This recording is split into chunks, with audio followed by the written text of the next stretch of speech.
One of the most common questions I get from guys hunting with me is, what did you plant for ducks this year? Well, while we do plant a little bit, the majority of what we rely on is what the good Lord gives us, what farmers call weeds. Today, we're farming weeds for ducks, right here on Surviving Duck Season.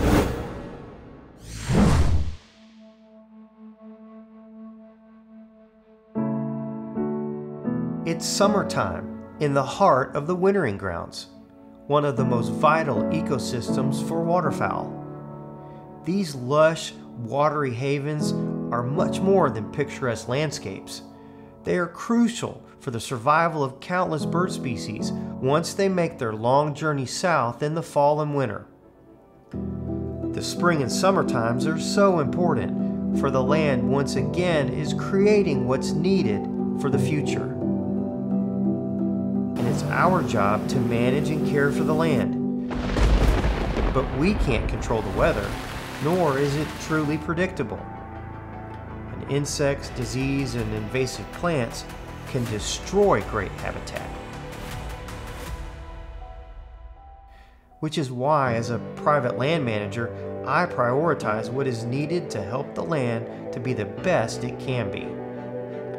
Wetlands provide waterfowl essential shelter and rest. They also offer rich feeding areas where waterfowl find the nutrients they will need to thrive throughout the winter and make ready for the long migration back north to the breeding grounds in the spring. While state, federal agencies, and large organizations have done a lot for wetlands and waterfowl, it's the private landowners and duck clubs that play a pivotal role in creating and maintaining both small and large wetland ecosystems across the states. I'm very proud to be a part of that.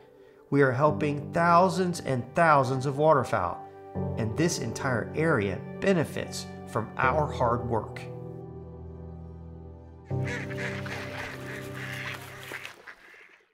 Hey, thanks for watching. I'm Joel Strickland. I'm the co-founder and manager at the Lost Bridge Duck Club near Augusta, Arkansas. And today we're going to be talking about habitat. We're going to be showing you all the cool stuff that we've been doing in regard to habitat on our property over the last several months, as well as I'm going to give you some sneak peek on what we're doing with our building project, kind of show you where we are, where we're going with that. But before we get into that, have you seen the latest BPOP numbers from U.S. Fish and Wildlife? That's the pond counts and estimates of breeding pairs across the breeding ground of U.S. and Canada. Now this graph is from my friends at Migration Station, and this shows the estimated numbers and changes from last year. Now overall, the duck numbers are up 5%, so that's good. We're moving in the right direction. Mallards are up 8%. Now these numbers will go into the decision-making process for next year duck season. That's the 25-26 duck season, and it looks like there will be likely little change for next year. Some people are going to be very excited about that. Some people are not going to be excited about that. I want to know what you think. What do you think about the numbers? Are you happy? Are you glad? Are you sad because maybe your specific species is not doing so well? And then also, what do you think about the ramifications for moving forward? I want to know what you think, because I may get into that on another video where we talk all about those numbers. So let me know down in the comments. Now, speaking of comments, I really appreciate the comments and feedback that y'all have given me on all my videos. Thanks for your support. And I wanted to remind you that we have some new merch on the website, survivingduckseason.com. We got caps, we have shirts, hoodies, pullovers, so you can find all that stuff there. I wore a lot of them on today's video. Check out the website, survivingduckseason.com, or look below. Our property is about 1,700 acres located on the White River. It consists of about 650 acres of pine and hardwood timber. The hardwoods flood in the winter. And we also have 900 acres of open ground that has multiple impoundments with water control structures, as well as many lowland drainage areas. And outside of those areas, we've planted about 250,000 hardwood trees. Unlike farm ground, this is a very dynamic and changing property. The young 3-year-old trees will completely transform the look of the property over the next decade. The impounded areas, drainages, and lowland areas will be providing the bulk of the food for the waterfowl. The impoundments were all intentionally designed. Each one has a levee to hold water, with a pipe and flashboard riser to control the water depth. Then, inside each impoundment, there is a flats area where the bulk of the habitat is. While the habitat on the outside of the impoundments will continue to grow and change, the goal for the impoundments is to keep them perpetually as a seasonal wetland with moist soil habitat. So what does that mean? Well, first, let me explain what moist soil habitat is.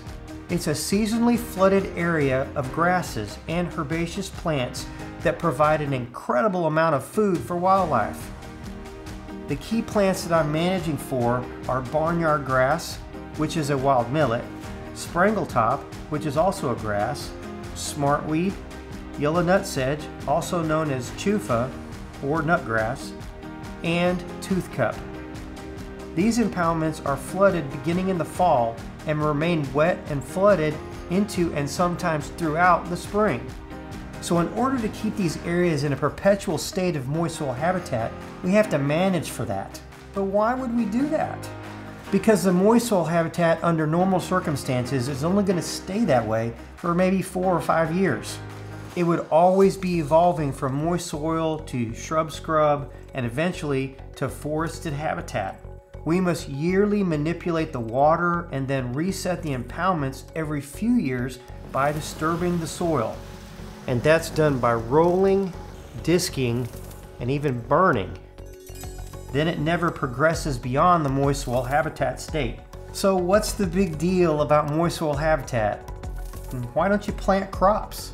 Well, I do plant some hot crops like rice and millet, but only a very small percentage of the property. I'm talking less than 50 acres total over the entire place. And the reason is the amount of food you get naturally. There's a higher amount of available food and it lasts longer because it doesn't decompose in the water as quickly as agricultural crops like corn, rice, and soybeans. Let me give you the facts. The average harvested rice field by the time you get to December typically only has about 70 pounds of food per acre. And that's if the ducks haven't already found it yet. So a 50-acre field only has enough food to feed 1,000 ducks for about a week.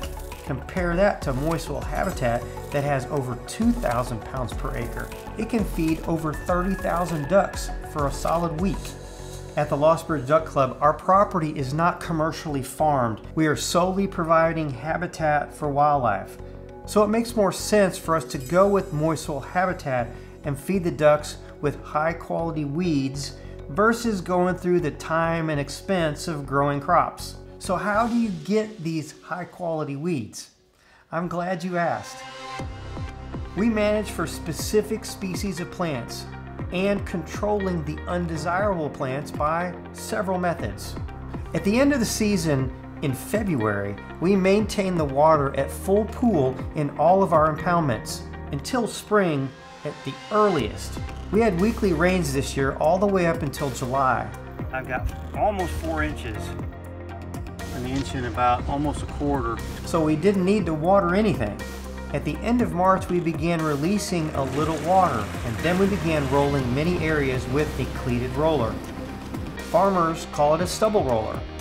It weighs about 10 to 12,000 pounds and has these blades all around the drum that pushes stubble and debris into the first few inches of soil. We do this when there's just a few inches of water on the ground. It makes a slurry, muddy mess, just flattens the entire area. What it did to our impoundments this year was absolutely incredible. Throughout April and May, we continued dropping water out of the impoundments, and that's when we began to really see the benefits of the cleated roller. This is like so exciting for me. This little spot here, I don't know, it's probably like maybe 2 to 3 acres. It's just a little drainage. And last year it was full of cuckleburs and coffee beans, Sesbania. In, I guess, late March, we used a cleated roller and rolled this thing, and that's it. And then we've got like the most spectacular looking barnyard grass, and there's a little bit of toothcup kind of in the bottom, and some Sprangletop, but I mean, it's mostly barnyard grass, and it's like fantastic. In a few of our impoundments where we had way too many coffee beans last year, this year, we almost had none. Where we had a hodgepodge of broadleafs and a few grasses, we now have lush green fields of Sprangletop and barnyard grass. So on this particular unit, I think the entire unit's about maybe 25 acres, something like that. And there's a pond that kind of is in the central part of the unit that holds water most of the year. It eventually dries up, which is about to that point now. This is getting late August. But we did several different types of disturbances to the habitat and to the soil throughout the spring and summertime, just to see what kind of different responses we get based on the method and the timing. So what we did early on, we rolled about probably a fourth of the habitat, and we got a really great response with a lot of the grasses, especially the barnyard grass. It did really, really well. And then we came back and mowed that in July, and now it's headed back up again. We mowed this barnyard grass when it's fully headed and dried brown to where the seeds just fall off the plant. And the reason why we're doing that here is to knock the seeds to the ground and allow the barnyard grass to continue growing and make another seed head. At the same time, we're setting back any undesirables and broadleafs so they don't have a chance to grow. But at the same time in July that we mowed that, we also mowed this section, which is probably about maybe 5 acres, to see because there's a lot of junk. There was a lot of aster and some other types of plants that were really not very beneficial. And now, as you can see, there's a lot of grass response. It looks great. Not so much of the broadleafs and some of the junk that we didn't want in here, so really happy with that. And now we're in, again, mid to late August. We took the rest of this part of the unit, probably another 4 acres or something like that, and we mowed all of it, and then we took and disked kind of a U-shape around that part of the unit. Really, it takes a while to kind of see how the habitat responds. This was pretty much a jungle of junk last year, except just right around the pond, and so this habitat looks phenomenally good this year. So I'm very excited about that and looking forward to seeing how the ducks like it.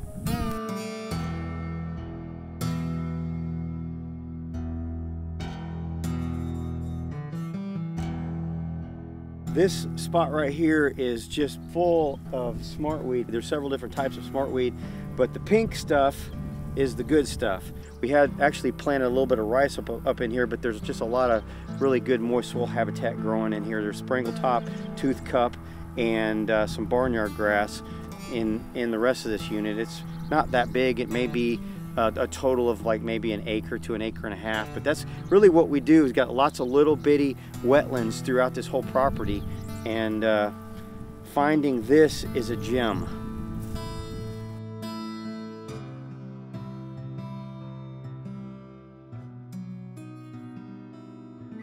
This is smartweed, but it's white smartweed. Now there's several different types of smartweed. The pink stuff is the good one.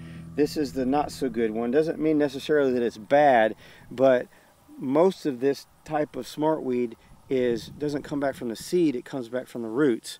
And so it's a perennial, and it typically gets bigger and bigger and bigger. It is, again, it's not that it's necessarily bad, it just is not preferred. I'm not big on Brussels sprouts, but I'll eat them if I'm really hungry and that's all that's available. Well, that's kind of the way some of these different types of plants, there's curly dock and this kind of smartweed and a bunch of other stuff that does produce a lot of seed, but a duck isn't going to prefer it. And when it's got so much other types of food, it's never going to eat it. So then in my mind as a manager, I'm saying, what can I get rid of that they're not going to eat unless they have to, and put something in there that they want to eat? And so that's why we try to get rid of these types of plants and encourage the growth of others, or plant others if we can do that. When we go out and scout, when you go out and scout, you're looking for food sources. It's really important to keep in mind what is the plants that are growing, and do you have an abundance of really good stuff. That's going to be where the preferred area that the ducks are going to want to go to, and therefore that's where you're going to want to go to. So we're going to try to eliminate some of this so it doesn't grow into more of it on this unit, because we got some really great stuff growing in this spot. Just when we thought we were going to make it through the growing season with everything going just right, I came across a spot in one of our units that made me just about get sick. It was choked with cuckleburr. This little thing that sticks to your body when you're walking, it sticks to your dog when it's coming through. It's generally a bad nuisance, but the seed is inside that little prickly thing, and obviously it was designed to be carried a long way and then dropped and then planted. Ingenious design, but not good for us. We hate them. Now this is a seedling plant, probably only a few days after emergence. A full-grown cockleburrs can be anywhere from knee-high to 5 or even 6 feet tall. They'll have clusters of these little burrs all over the plant. We got so much good stuff in here, we've got to get rid of these cuckleburrs. Here's what we're going to do. We got to take care of the cuckleburr because it's just too much of it. And so what I'm going to do is I'm going to get some poly pipe and run it up here from the risers, probably about 250 or 300 yards, and we're going to flood it out. Most of these cuckleburr plants right now are pretty young. A lot of them are like 2 and 3 inches tall. The tallest ones are about like this. So I can flood way above that. The idea is flood it to the top of the plant, and then it will kill it out because cuckleburr doesn't like wet feet, and it certainly doesn't like to be submerged. So in 3 or 4 days, it's going to be gone. And at the same time, I'm going to be giving water to the plants that love it. So the tooth cup is going to thrive. There's some other stuff in here that will thrive in the water, and that's really the best plan. If this works like it should, then we don't have to really spend a lot more effort as far as bringing in machines to do stuff or spraying. The problem is if you come in here and spray the cuckleburr with 2,4-D, it's going to kill the tooth cup, or at least make the tooth cup really bad sick, and as well as some of the other plants that you want to keep around.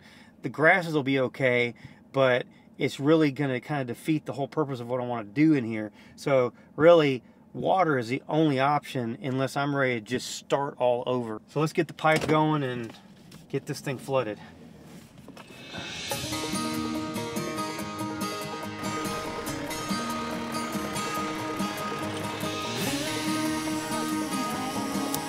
Okay, Parker, we're ready down here. Go ahead and fire it up.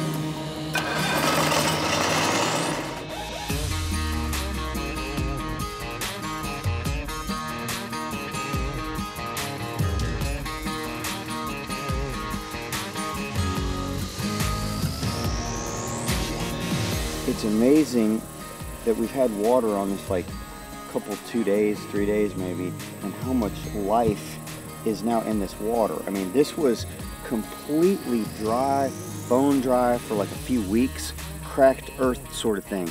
There's no water, like, I don't know, hundreds of yards away. Like the creek is like a quarter mile over there.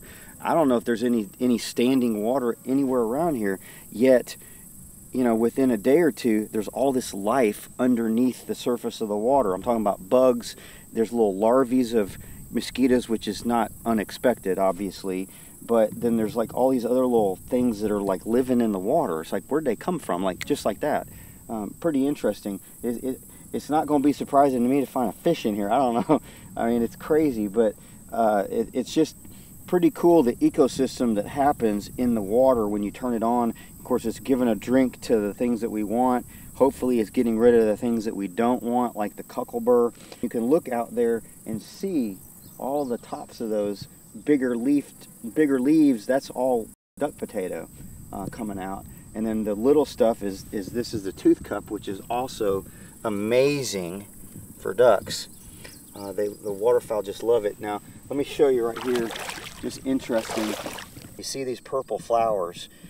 What happens on the stems of the tooth cup is they'll get flowers all the way up, and that's where the seed, it becomes a seed eventually.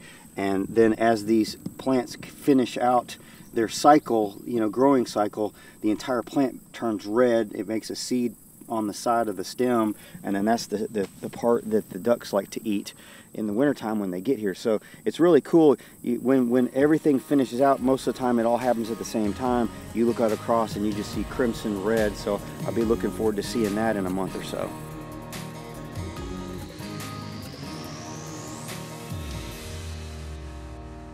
So I'm going to say mission accomplished on the willow hole. We have enhanced the habitat that was here. We got rid of the stuff we didn't want, and we didn't have to spray chemicals. So I say that's definitely a win. But the food that's going to be out here when the ducks get here is just, it's incredible. I mean, this is a jam up spot anyway, but when you can have a lot of really good food, that's what you're after.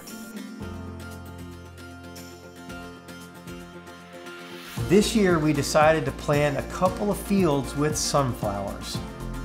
As you can see, they turned out amazing. We planted about 5 acres of sunflowers. Now they're all headed up, looking beautiful. Probably at this point, about a third of them are completely done, and they're starting to turn down and harden the seeds. Got a few like these right here that are just starting to open. But this is going to be fantastic dove hunting here in a month or so. We got some really neat pictures over the last several days. Just really cool to be able to see just a giant sunflower field.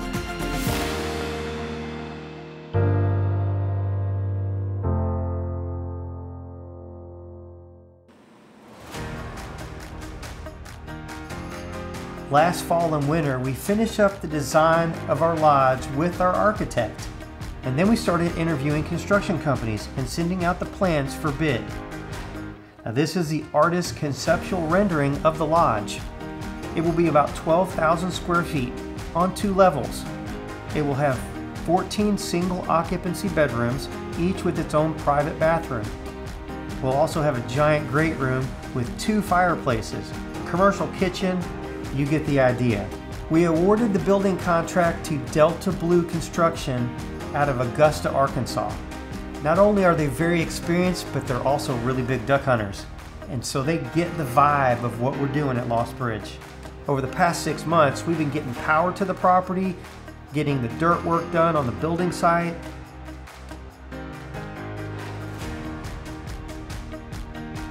And now we're about to pour the concrete for both the lodge and our 6,000 square foot shop building.